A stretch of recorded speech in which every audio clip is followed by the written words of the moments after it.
सोचिए 20 अक्टूबर 2011 की तारीख। एक ताकतवर इंसान जो कभी एक पूरे देश पर हुकूमत करता था, वो खून और धूल से सना एक सीवर पाइप में छिपा हुआ है।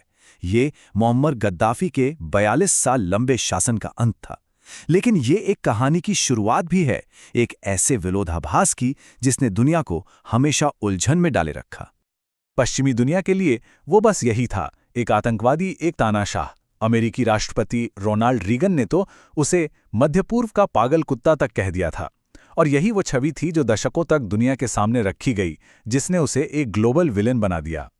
लेकिन यहीं पर एक सवाल खड़ा होता है, अगर वो वाकई सिर्फ एक पागल तानाशाह था, तो आखिर उसने 42 सालों तक राज किया कैसे? और उससे भी बड़ा सवाल, उसने अफ्रीका के सबसे गरीब देशों में से एक को पूरे महाद्वीप का सबसे अमीर देश कैसे बना दिया? यही वो पहेली है जिसे आज हम समझने की कोशिश करेंगे। तो चलिए इस पूरे मामले की तह तक चलते हैं।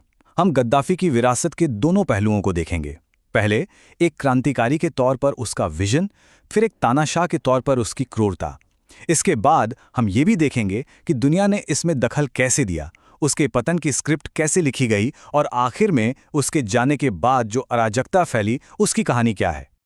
कहानी की शुरुआत होती है 1969 से, जब महज 27 साल के एक मिलिट्री कैप्टन ने बिना खून खराबे के तख्ता पलटकर सत्ता अपने हाथ में ले ली।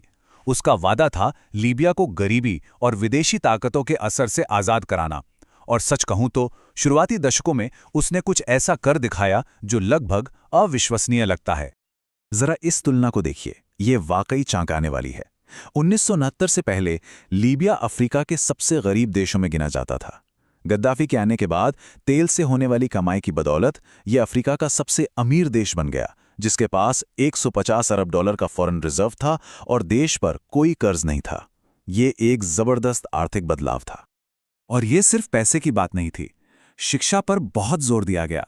गद्दाफी के राज से पहले लीबिया में सिर्फ 25% लोग ही पढ़ लिख पाते थे। उसके दौर में ये आंकड़ा बढ़कर लगभग 90% तक पहुंच गया। ये उसकी सबसे बड़ी घरेलू कामयाबियों में से एक मानी जाती है। तेल का पैसा सीधा लोगों में बांटा गया। एजुकेशन और हेल्थ केयर, मतलब पढ़ाई और इलाज, सबके लिए पूरी तरह से मुफ्त था। बिजली मुफ्त थी। घर होना हर इंसान का अधिकार माना जाता था। सरकार किसानों को और तो और कार खरीदने वालों को भी भारी सब्सिडी देती थी। ये एक बहुत बड़ा सोशल वेलफेयर स्टेट था। और ये आंकड़ा दिखाता है कि ये स्कीम कितनी पर्सनल लेवल तक थी।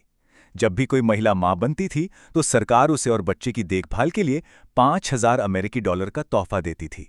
सोचिए, उस जमाने में ये कितनी बड़ी बात थी। शायद उसकी सबसे बड़ी और महत्वाकांक्षी योजना ये प्रोजेक्ट थी, the great man made river, जिसे अक्सर दुनिया का 8वां अजूबा भी कहा जाता है। ये दुनिया का सबसे बड़ा सिंचाई प्रोजेक्ट था, जो रेगिस्तान के नीचे से पानी खींचकर शहरों तक पहुंचाता था और लीबिया की 70% पानी की जरूरतें पूरी करता था। इसने सचमुच एक रेगिस्तानी देश को हरा भरा बना दिया था। सुनने में तो ये किसी क्रांतिकारी के सपने जैसा लगता है ना? लेकिन इस समृद्धि के चमकते चेहरे के पीछे एक बहुत ही स्याह, एक बहुत ही डरावनी हकीकत छिपी हुई थी। कहानी का एक दूसरा पहलू भी था। तो चलिए अब सिक्के का दूसरा पहलू देखते हैं। वो पहलू जिसमें क्रूर तानाशाही थी, विरोध की हर आवाज को कुचल दिया जाता था और सरकार खुद आतंक फैलाती थी। ये वो कीमत थी जो लीबिया के लोगों ने अपनी खुशहाली के लिए चुकाई।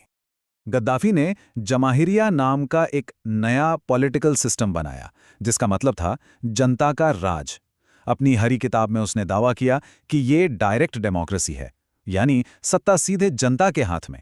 लेकिन असल में इसने सारे सरकारी संस्थानों को खत्म कर दिया और पूरी ताकत सिर्फ गद्दाफी और उसके कुछ वफादारों के हाथों में सिमट कर रह गई। और अगर कोई इस सिस्टम पर सवाल उठाता था तो उसका अंजाम बहुत क्रूर होता था। 1996 में त्रिपोली की अबू सलीम जेल में सिर्फ 2 घंटे के अंदर 1200 से ज्यादा राजनीतिक कैदियों को बेरहमी से मार दिया गया। ये घटना उसके शासन की क्रूरता का एक भयानक प्रतीक बन गई। उसका आतंक सिर्फ लीबिया की सीमाओं तक ही सीमित नहीं था। उसने दुनिया भर के आतंकवादी गुटों को पैसा दिया और हमलों के ऑर्डर दिए। म्यूनिक ओलंपिक में हुए कत्लेआम से लेकर वेस्ट बर्लिन के नाइट क्लब पर बमबारी और लॉकरबी के ऊपर पैन एम फ्लाइट 103 को उड़ाने तक गद्दाफी का नाम इंटरनेशनल टेररिज्म से जुड़ चुका था। दशकों तक दुनिया गद्दाफी के इन 2 चेहरों से जूझती रही, लेकिन फिर आया साल 2011 और सब कुछ बदल गया। अरब स्प्रिंग की जो लहर ट्यूनीशिया और मिस्र से उठी थी, वो आखिरकार लीबिया के दरवाजे पर भी दस्तक दे चुकी थी। चीजें बहुत तेजी से बदलीं। बेंगाजी शहर में विरोध प्रदर्शन शुरू हुए। गद्दाफी ने कसम खाई कि वो इन लोगों को बेरहमी से कुचल देगा, जिससे एक बड़े नरसंहार का खतरा पैदा हो गया। जवाब में यूनाइटेड नेशंस ने आम लोगों की हिफाजत के लिए मिलिट्री एक्शन को मंजूरी दे दी और नेटो ने हवाई हमले शुरू कर दिए। एक घरेलू विरोध अब एक इंटरनेशनल जंग में बदल चुका था। और यहीं पे कहानी एक और भी पेचीदा मोड़ लेती है।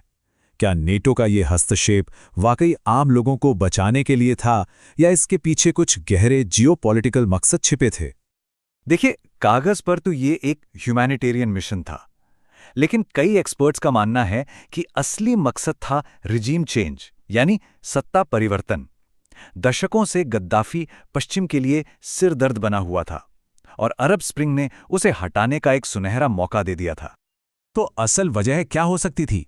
लीबिया के तेल पर कंट्रोल करना, उसकी एक पैन अफ्रीकन गोल्ड समर्थित करेंसी बनाने की योजना को रोकना जो अमेरिकी डॉलर को चुनौती दे सकती थी, और एक ऐसे लीडर को हटाना जो लगातार पश्चिमी दखल अंदाजी का विरोध करता था।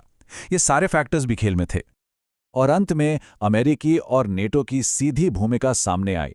जब गद्दाफी अपने होम टाउन सिरते से भागने की कोशिश कर रहा था, तो नेटो के हवाई हमले ने उसके काफिले को निशाना बनाया। इस हमले ने उसे कमजोर कर दिया और विद्रोही लड़ाकों को उसे पकड़कर मारने का मौका मिल गया। मतलब अमेरिका ने सीधे गोली नहीं चलाई, लेकिन जंग के मैदान में ऐसे हालात जरूर पैदा किए जिससे उसका अंत तय हो गया। तो गद्दाफी चला गया, पश्चिम को जो चाहिए था वो मिल गया। लेकिन लीबिया का क्या हुआ? क्या इस दखलंदाजी से वहां शांति और लोकतंत्र आया? नतीजे एक बहुत ही भयानक तस्वीर दिखाते हैं। गद्दाफी के दौर में लीबिया स्थिर था, भले ही तानाशाही थी। उसकी इकोनॉमी अफ्रीका में सबसे मजबूत थी। 2011 के बाद देश गृहयुद्ध में फंस गया, इकोनॉमी तबाह हो गई और वो हथियारों की तस्करी और चरमपंथी गुटों का एक बड़ा अड्डा बन गया।